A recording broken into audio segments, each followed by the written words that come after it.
my friend and her mother in downtown Barberton. The very first time I went in the house, I was just like, this is definitely not a place I would want to be spending a lot of time. It seemed okay to me, but when I brought my boyfriend over for the first time,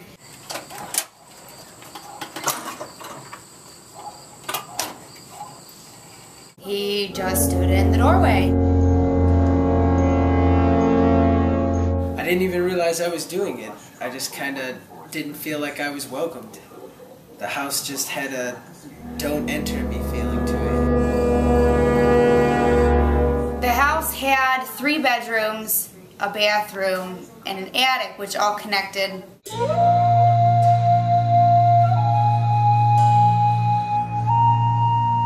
One of the bedrooms we did not inhabit. We kept vanity items in there. We called it the shoe room. Very, very many boxes of shoes. A room that didn't have people in it. It connected to the attic. The attic was very unwelcoming. It was small and everything was strange angles and it was cold. It was just not a friendly place to be. You had to enter and duck through this doorway. It smelled terrible and it was cold and it was not somewhere you wanted to be. Everything was fine for a few weeks. Then I got this cat. I felt like I needed a cat and I got one for my friend, and the cat's name happened to be Chi, which is my nickname. You would think that the cat would at least like me, but it really seemed to like everyone else better than me. Like whenever I was by myself at the house, it would just sit on the staircase and stare. He just had like an evil, empty stare. I also owned a few hermit crabs, but they were healthy. It's not very hard to take care of hermit crabs. So I came home the one day and one of the crabs was mysteriously dead. I didn't think much of it since that sort of thing happens. Then I went into my bedroom, looked further, and found that I had these chair pillows from the basement were in my underwear drawer, my jeans drawer, and tucked in between the sheets of my bed. The alarm clock was turned around backwards. I put everything back the way that I originally had it. I didn't think much of this. I thought it was a prank. I left for a few hours with my boyfriend. Hey, let's go do some stuff. And when we returned, everything in my room was exactly in the rearranged state that it was when I came home the first time. Which was strange because all of our other roommates had left for vacation. No one had been there to rearrange my goods, nor would they take the time to put them back exactly the way they were. It's not that big of a deal. I thought that was really strange. I shook it off and we went and did something else that night, but left the hermit crab dead in the cage. We come back, then we went upstairs to my bedroom. We called my friend. As soon as the call connected, the door on one of my dressers started banging.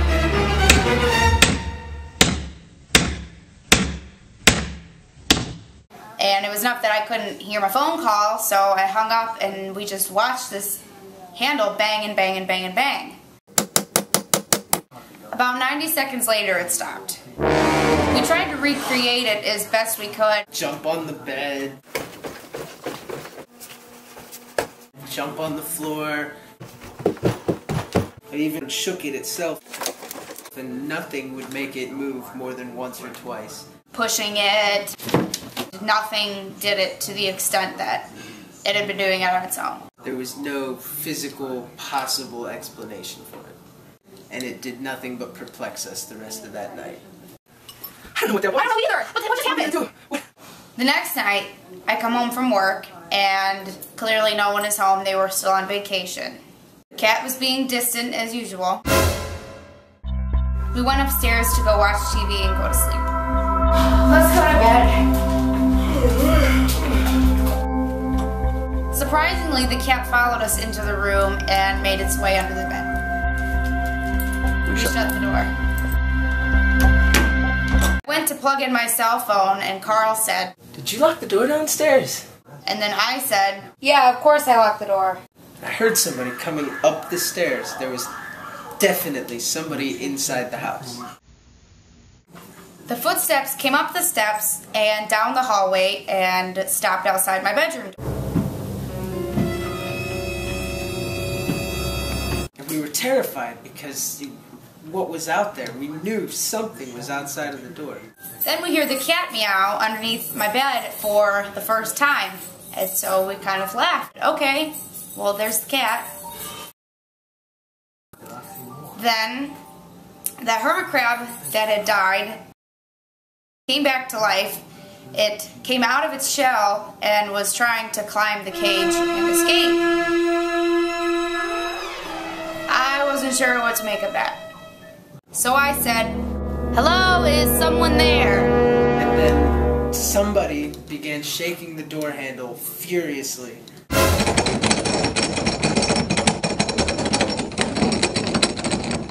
The shaking continued for about 2 minutes.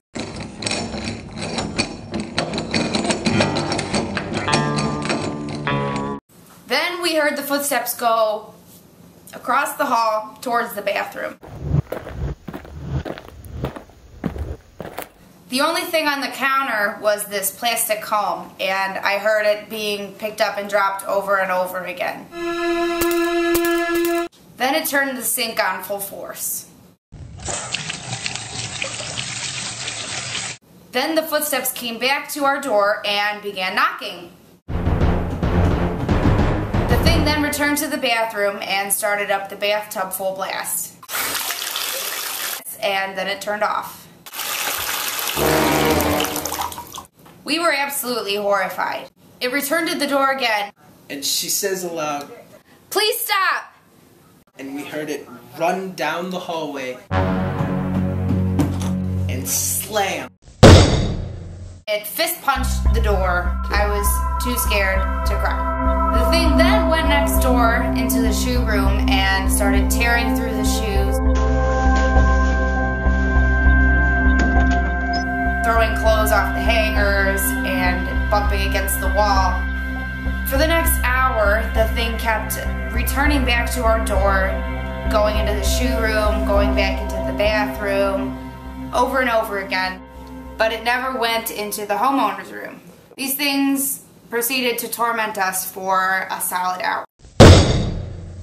Then we decided, let's get out of here because we are terrified and we will never get to bed. We turned on all the lights, blasted the music, and started grabbing everything we would need for overnight and the next day. We then opened the door to leave. And there was the cat. Right outside of the bedroom, frolicking around as if it was going between someone's legs. Dancing through invisible legs, which was not possible at all. No vents, no holes, the door never actually opened. Creepiest thing I'd ever seen. Then we ran out and we never went back.